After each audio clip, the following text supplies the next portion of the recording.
السلام عليكم ورحمة الله وبركاته. سورة الفجر سورة اقرأ. أعوذ بالله من الشيطان الرجيم. بسم الله الرحمن الرحيم. الحمد لله رب العالمين، والصلاة والسلام على أشرف الخلق أجمعين، سيدنا وحبيب قلوبنا أبي القاسم المصطفى محمد وعلى أهل بيته الطيبين الطاهرين. Respected brothers and sisters, we apologize for some of the technical difficulties that we've been having, but I hope that inshallah you'll be able to join us. We will take a few moments to wait for our brothers and sisters to join, inshallah, and appreciate if you can let us know or not you can hear us, and if you face any difficulties, please let us know.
هذا من مالتكم بابا، لأنه أنتم جايين هنا.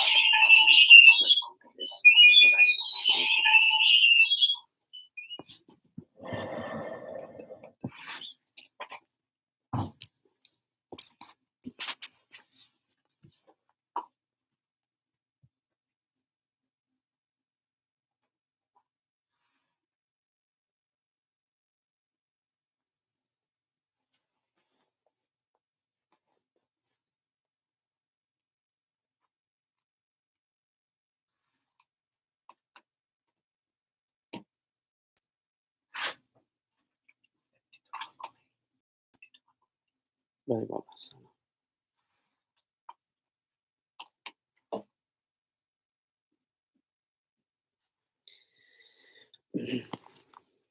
Inshallah, we will begin with the recitation of Dua Kumail.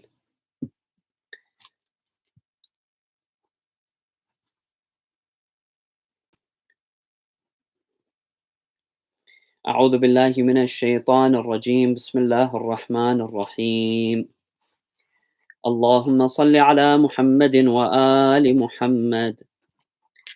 اللهم إني أسألك برحمتك التي وسعت كل شيء، وبقوتك التي قهرت بها كل شيء، وخضع لها كل شيء، وذل لها كل شيء، وبجبروتك التي غلبت بها كل شيء، وبعزتك التي لا يقوم لها شيء، وبعظمتك التي ملأت كل شيء، وبسلطانك الذي على كل شيء، وبوجهك الباقي بعد فناء كل شيء، وبأسمائك التي ملأت أركان كل شيء، وبعلمك الذي أحاط بكل شيء، وبنور وجهك الذي أضاء له كل شيء، يا نور يا قدوس،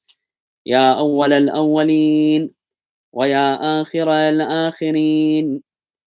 اللهم اغفر لي الذنوب التي تهتك العصام النعم. اللهم اغفر لي الذنوب التي تحبس الدعاء. اللهم اغفر لي الذنوب التي تنزل البلاء. اللهم اغفر لي كل ذنب أذنبته وكل خطيئة أخطأتها. اللهم إني أتقرب إليك بذكرك وأستشفع بك إلى نفسك، وأسألك بجودك أن تدنيني من قربك، وأن توزعني شكرك، وأن تلهمني ذكرك. اللهم إني أسألك سؤال خاضع متذلل خاشع، أن تسامحني وترحمني وتجعلني بقسمك راضيا قانعا، وفي جميع الأحوال متواضعا. اللهم وأسألك سؤال من اشتدت فاقته وأنزل بك عند الشدائد حاجته، وعظم فيما عندك رغبته. اللهم عظم سلطانك وعلى مكانك وخفي مكرك وظهر أمرك وغلب قهرك وجرت قدرتك، ولا يمكن الفرار من حكومتك.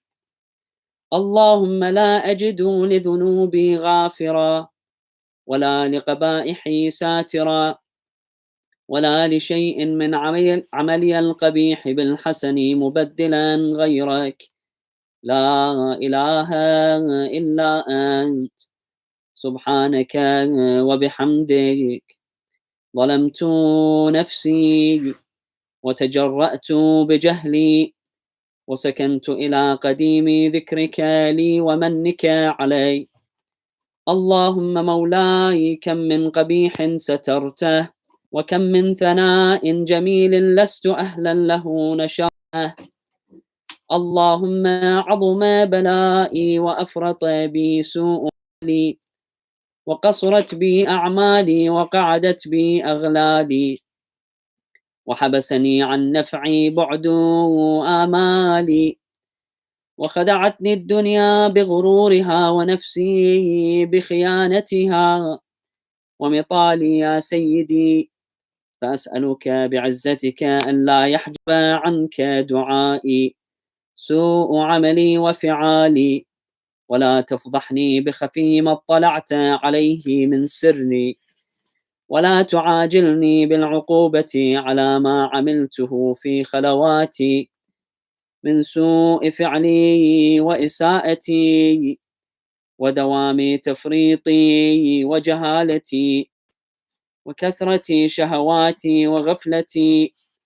وكن اللهم بعزتك لي في كل الأحوال رؤوفا، وعلي في جميع الأمور عطوفا. إلهي وربي من لي غيرك أسأله كشف ضري والنظر في أمري. إلهي ومولاي أجريت علي حكما اتبعت فيه هوى نفسي، ولم أحترس فيه من تزيين عدوي، فغرني بما أهواه وأسعده على ذلك القضاء، فتجاوزت بما جرى علي من ذلك بعض حدودك، وخالفت بعض أوامرك. فلك الحمد علي وبلاؤك، وقد أتيتك يا إلهي بعد تقصيري وإسرافي على نفسي، معتذرا نادما منكسرا مستقيلا مستغفرا منيبا مقرا مذعنا معترفا. لا أجد مفرا مما كان مني، ولا مفزعا أتوجه إليه في أمري غير قبولك عذري وإدخالك إياي في سعة من رحمتك. اللهم فاقبل عذري وارحم شدة ضري ورقة جلدي ودقة عظمي، يا من بدأ خلقي وذكري وتربيتي وبري وتغذيتي. هبني لابتداء كرمك وسالف برك بي يا إلهي وسيدي وربي. أتراك معذبي بنارك بعد توحيدك، وبعدما انطوى عليه قلبي من معرفتك ولهج به لساني من ذكرك. هيهات أنت أكرم من أن تضيع من ربيته، أو تبعد من أدنيته، أو تشرد من آويته، أو تسلم إلى البلاء من كفيته ورحمته. وليت شعري يا سيدي وإلهي ومولاي، أتسلط النار على وجوه خرت لعظمتك ساجدة، وعلى ألسن نطقت بتوحيدك صادقة، وبشكرك مادحة، وعلى قلوب اعترفت بإلهيتك محققة، وعلى ضمائر حوت من العلم بك حتى صارت خاشعة، وعلى جوارح سعت إلى أوطان تعبدك طائعة، وأشارت باستغفارك مذعنة. ما هكذا الظن بك، ولا أخبرنا بفضلك عنك يا كريم يا رب، وأنت تعلم ضعفي عن قليل من بلاء الدنيا وعقوباتها، وما يجري فيها من المكاره على أهلها، على أن ذلك بلاء ومكروه، قليل مكثوه، يسير بقاؤه، قصير مدته. فكيف احتمالي لبلاء الآخرة وجليل وقوع المكاره فيها، وهو بلاء تطول مدته ويدوم مقامه، ولا يخفف عن أهله، لأنه لا يكون إلا عن غضبك وانتقامك وسخطك. وهذا ما لا تقوم له السماوات والأرض يا سيدي، فكيف لي وأنا عبدك الضعيف الذليل الحقير المسكين المستكين. يا إلهي وربي وسيدي ومولاي، لأي الأمور إليك أشكو، ولما منها أضج وأبكي، لأليم العذاب وشدته أم لطول البلاء ومدته؟ فلئن صيرتني للعقوبات مع أعدائك، وجمعت بيني وبين أهل بلائك، وفرقت بيني وبين أحبائك وأوليائك، فهبني يا إلهي وسيدي ومولاي وربي. صبرت على عذابك فكيف أصبر على فراقك، وهبني صبرت على حر نارك فكيف أصبر عن النظر إلى كرامتك.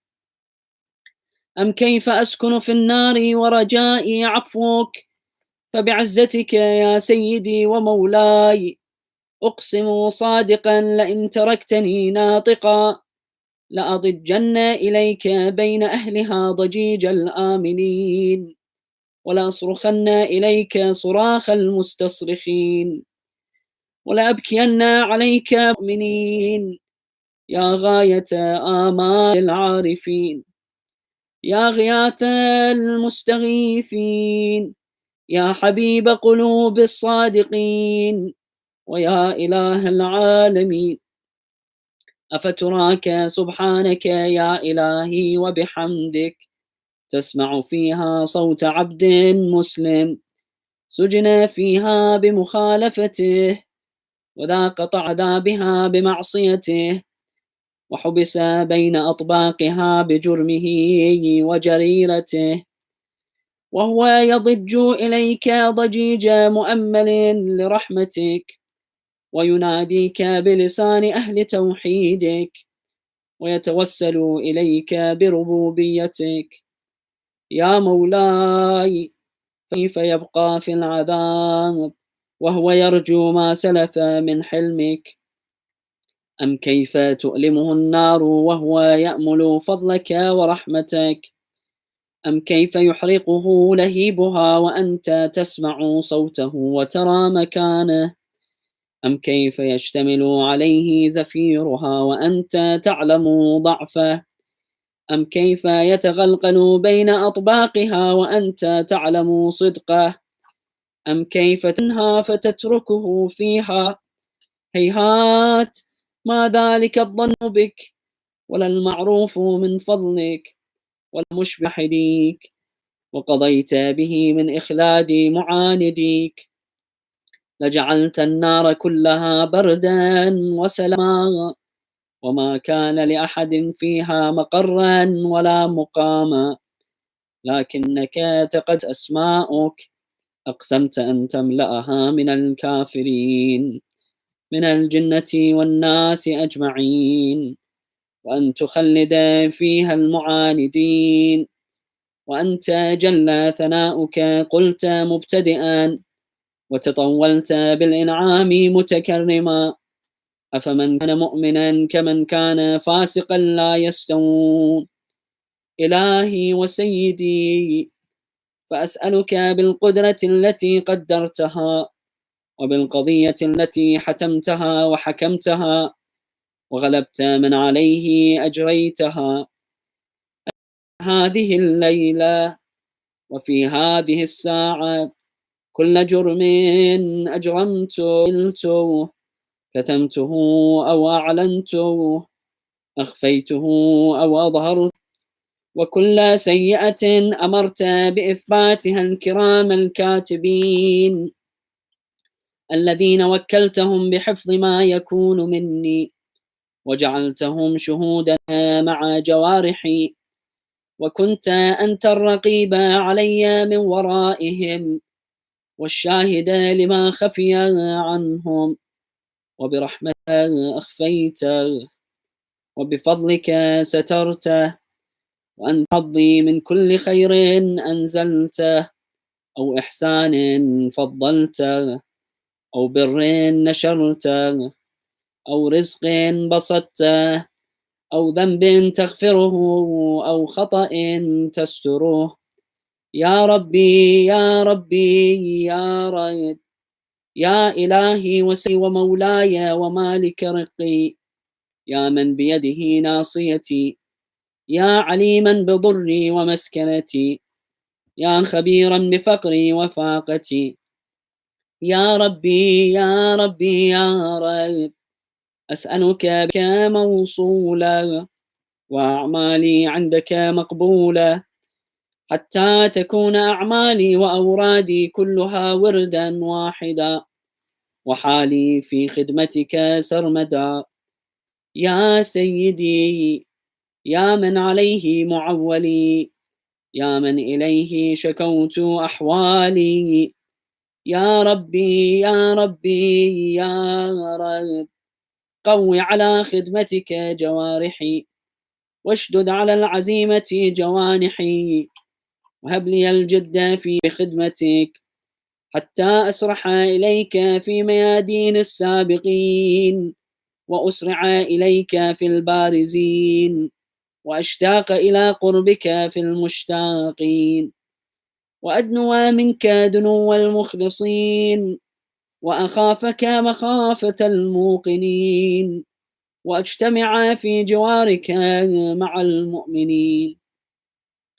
اللهم ومن أرادني بسوء فأرده، ومن كادني فكده، واجعلني من أحسن عبيبا عندك، فإنه لا ينال ذلك إلا بفضلك، وجد لي بجودك، واعطف علي بمجدك، واحفظنك، واجعل لساني بذكرك لهجا، وقلبي بحبك متيما، ومن علي بحسن إجابتك، وأقلني عثرتي واغفر زلتي، فإنك قضيت على عبادك بعبادتك، وأمرتهم بدعائك، وضمنت لهم الإجابة، فإليك يا ربي نصبت وجهي، وإليك يا ربي مددت يدي، فبعزتك استجب لي دعائي وبلغني مناي،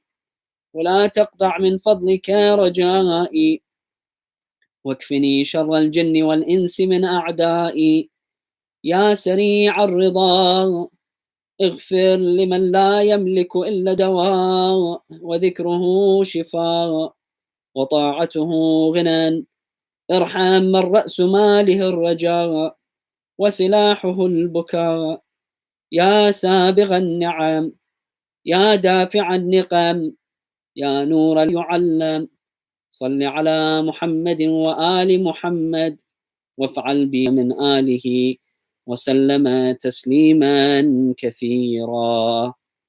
وإلى أرواح المؤمنين والمؤمنات نهدي جميعا ثواب سورة الفاتحة مع الصلوات. محمد وآل محمد. بسم الله الرحمن الرحيم. الحمد لله رب العالمين الرحمن الرحيم مالك يوم الدين إياك نعبد وإياك نستعين اهدنا الصراط المستقيم صراط الذين أنعمت عليهم غير المغضوب عليهم ولا الضالين. بسم الله الرحمن الرحيم.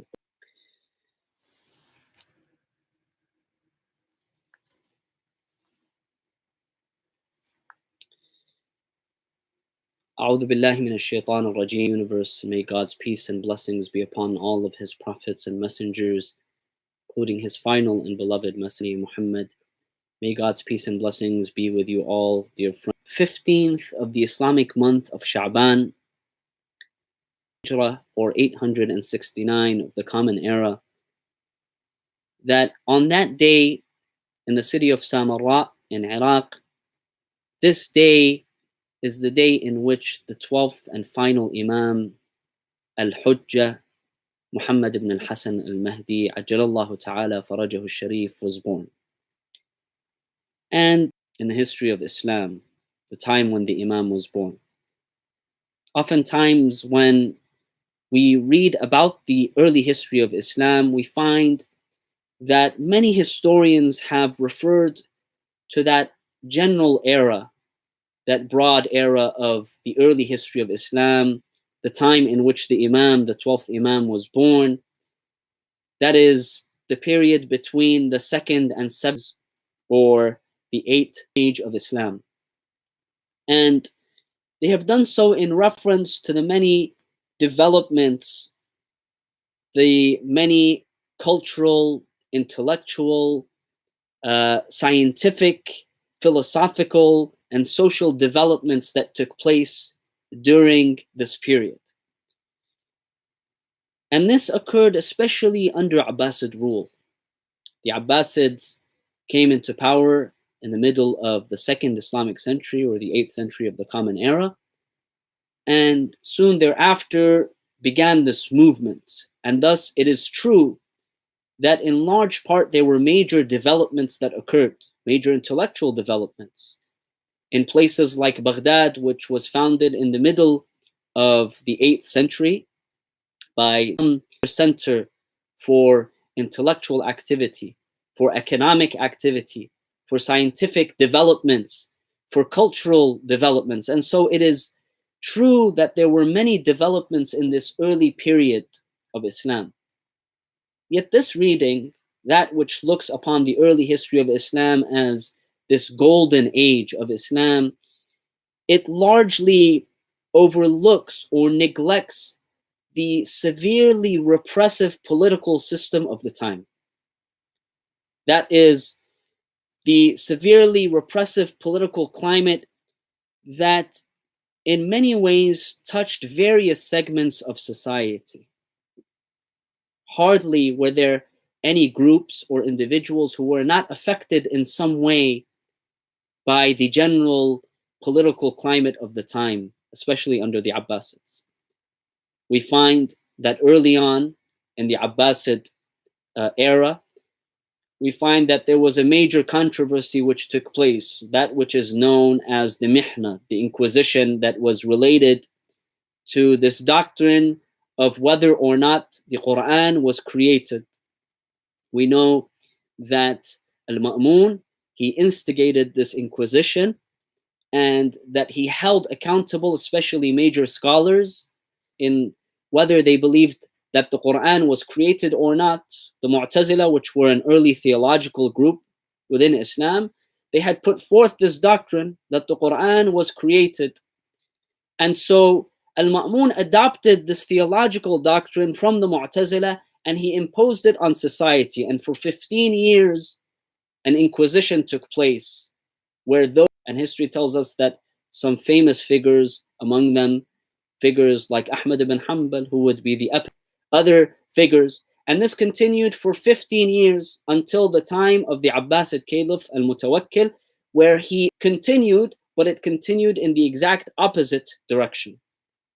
And there are many other controversies that the early history of Islam tells us about, where many people were persecuted for the things that they believed in. And this occurred under Umayyad rule, and it oppression that took place in relation to and towards the Imams of the school of Ahlul Bayt. We find that they are in climate.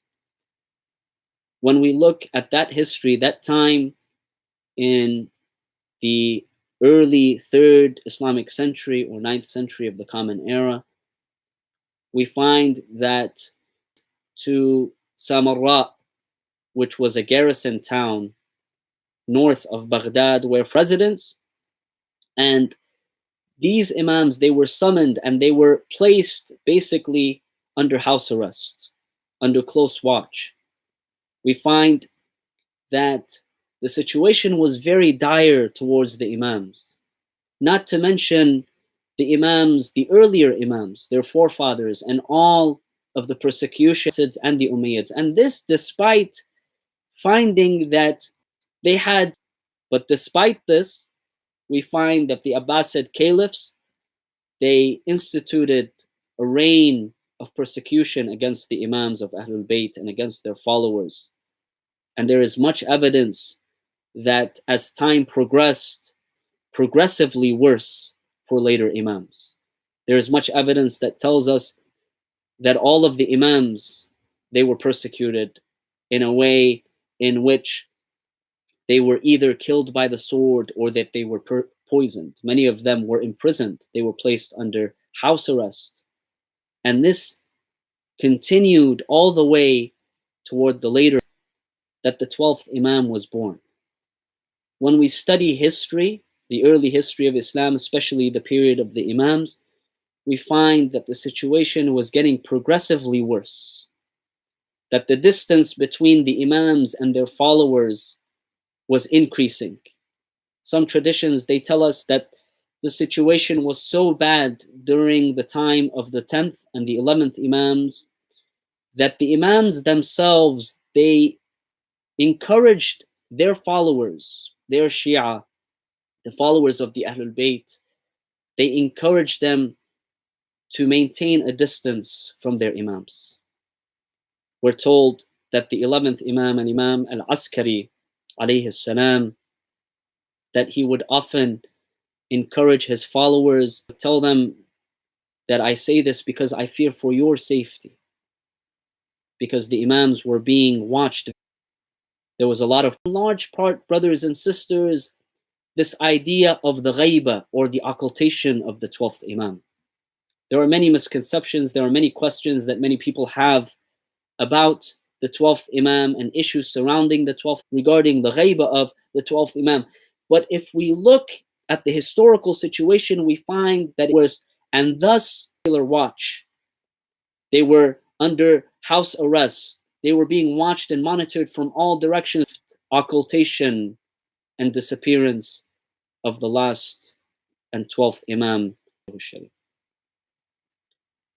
Scholars tell us that the ghaiba of the Imam's occultation or his disappearance, that this occurred in 2 phases. The first phase is known as al-ghaibatu sughra, the minor occultation, which lasted for roughly 70 years, a little less than 70 years, from the year 260 after Hijrah, meaning when the Imam was 5 years old, he entered into this minor occultation, and it extended all the way until the year 329 after Hijrah, with the death of the Imam's 4th representative, 4th Na'ib. And it was during this time that the Imam was away from the sights of the general public, and that the community, the Imam, through 4 successive agents. After the death of the fourth representative in the year 329 after Hijrah, or 941 of the Common Era, the Imam then transitioned into what is known as Al-Ghaybatul Kubra, the major occultation, that which began in that year, that is 329 after Hijrah. During this time, that the community no longer had access to the Imam, between him and between the community, and that this continues from that period until today. It's an indefinite period of occultation and disappearance of the Imam. The traditions say that the 12th Imam will be permitted to reappear at some point before the end of time, and his objective and his goal will be to restore justice and equity to a world that is filled with injustice. And so the traditions, they emphasize this point, and these traditions, brothers and sisters, of course, are mentioned sources in Sunni and Shi'i sources. They discuss the objective of the Imam, al-Imam al-Mahdi, and his role in bringing peace and justice to the world. Now, tonight, brothers and sisters, in the time that we have together, I'd like to very briefly bring attention to two important points for us to consider together. And these points especially relate to the current climate that we're in, the global community that is experiencing this crisis of the coronavirus, the spread of COVID-19. The first, brothers and sisters, the first point to consider is the idea of the Imam's extended period of absence or occultation or separation from the community. If we do the math, the period since the Imam went into occultation is a little less than 1,200 years. And that this period has extended, and it's a period of separation between the community and the Imam. And one of the great du'as that really brings to light it expresses the grief and longing for the Imam. It is in this du'a where we express some of that pain, that grief of being separated from the Imam. I'll share an excerpt of this du'a in Arabic and in English with you. We recite, Azizun alayya an ara al-khalqa wa la tura, wa la asma'a laka hasisan wa la najwa. عزيز لا ينالك مني ضجيج ولا شكوى بنفسي أنت من مغيب لم يخل منا بنفسي أنت من نازح ما نزح عنا. It pains me that I should see the rest of creation yet not see you, and not hear from you so much as a rustle or a whisper. To relieve you days yet are never absent from our hearts. May I be your ransom, O you who are far from our sight, while your kind hand is not far from us. It is during this climate where we maintain social distancing, and many of us are feeling, after this extended period, the difficulty of doing so, of not being able to be with our loved ones together, of not embracing one another, grief and difficulty. But we know able to maintain the safety and well-being of our loved ones and of community in the curve, so to speak, so that society is able to resume normal. So this separation, this isolation that we're in is for an objective, is for a purpose. It is important for us, brothers and sisters, that we remember that the separation that that this separation should not lead us to forgetting the Imam or being oblivious of the Imam and the Imam's place. And this is why it's important for us, just like we do in our normal world, where we continue to communicate with one another over technology. When we call one another, we speak to one another, it's important for us to maintain that strong bond between us and the Imam. It is important that we maintain the presence of the Imam, seeks to bestow upon those who have been oppressed in the land and to make them the heirs and to make them leaders. The ahadith are numerous, brothers and sisters. In many sources, they tell us that God will send before the end of time, He will allow the descendant of the Holy Prophet, whose name matches the name of the Prophet, whose objective is the same objective as the Prophet, and his objective is to restore justice and equity.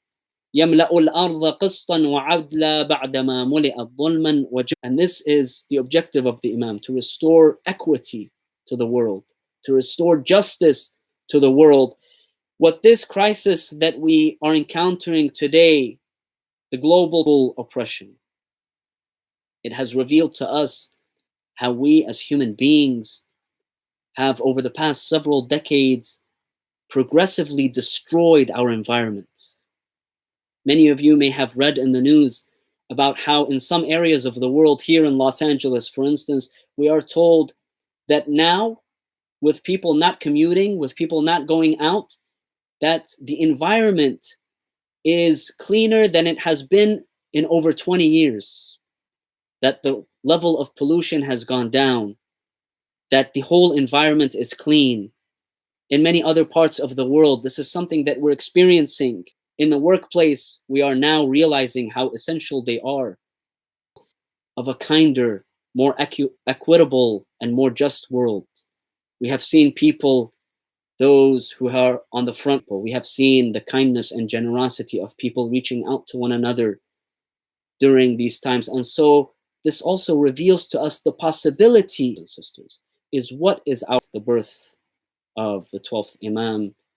We renew our allegiance to all that the Imam represents, to those values of justice, being more just, being equitable, being kinder, fairer, and with our environment and with the world around us. Let us end, brothers and sisters, with the dua, the segment of the dua from Dua al-Iftitah, where we praise the Imam and we pray for the 12th Imam. Bismillah ar-Rahman ar-Rahim. Allahumma wa salli ala wa huffahu bimalaikatika al-muqarrabin wa ayyidhu bi ruhi al-Qudusi ya Rabb al-Alameen. Allahumma ja'alhu ad-da'iya ila kitabik والقائم بدينك استخلفه في الأرض كما استخلفت الذين من قبله مكن له دينه الذي ارتضيته له أبدله من بعد خوفه أمنا يعبدك لا يشرك بك شيئا اللهم أعزه وانصره وانتصر به وانصره له من لدنك سلطانا نصيرا اللهم أظهر به دينك وسنة نبيك حتى لا يستخفي بشيء من الحق مخافة أحد من الخلق اللهم إنا نرغب إليك في دولة كريمة تعز بها الإسلام وأهله وتذل بها النفاق وأهله وتجعلنا فيها من الدعاة إلى طاعتك والقادة إلى سبيل ما قصرنا عنه فاتقنا وكثر به قلتنا وأعزز به ذلتنا وأغن به عائلنا واقض به عن مغرمنا واجبر به وسد به خلتنا ويسر به عسرنا وبيض به وجوهنا وفك به أسرنا وأنجح به طلبتنا وأنجز به مواعيدنا واستجب به دعوتنا وأعطنا به سؤلنا وبلغنا به من الدنيا والآخرة آمالنا واعطنا به فوق رغبتنا يا خير المسؤولين وأوسع المعطين اشف به صدورنا وأذهب به غيظ قلوبنا واهدنا به لما اختلف فيه من الحق بإذنك إنك تهدي من تشاء إلى صراط مستقيم انصرنا به على عدوك وعدونا إله الحق آمين اللهم إنا نشكو إليك فقد نبينا صلواتك عليه وآله غيبة ولينا وكثرة عدونا وقلة عددنا وشدة الفتن بنا وتظاهر الزمان علينا، فصل على محمد وآل محمد، وأعنا على ذلك بفتح منك تعجله، وبضر تكشفه، ونصر تعزه، وسلطان حق تظهره، ورحمة منك تجللناها، وعافية منك تلبسناها، برحمتك يا أرحم الراحمين. Once again, I congratulate you, my dear brothers and sisters, on this joyous occasion, and we pray to God on behalf of this important day, behalf on the 12th and final Imam, to hasten the appearance of the Imam, to bring comfort and relief to those who are sick, those who are ill, and those who are struggling. We pray to Allah to bless the souls of those who have passed away. وإلى أرواح المؤمنين والمؤمنات نهدي جميعا ثواب سورة الفاتحة مع الصلاة على محمد وآله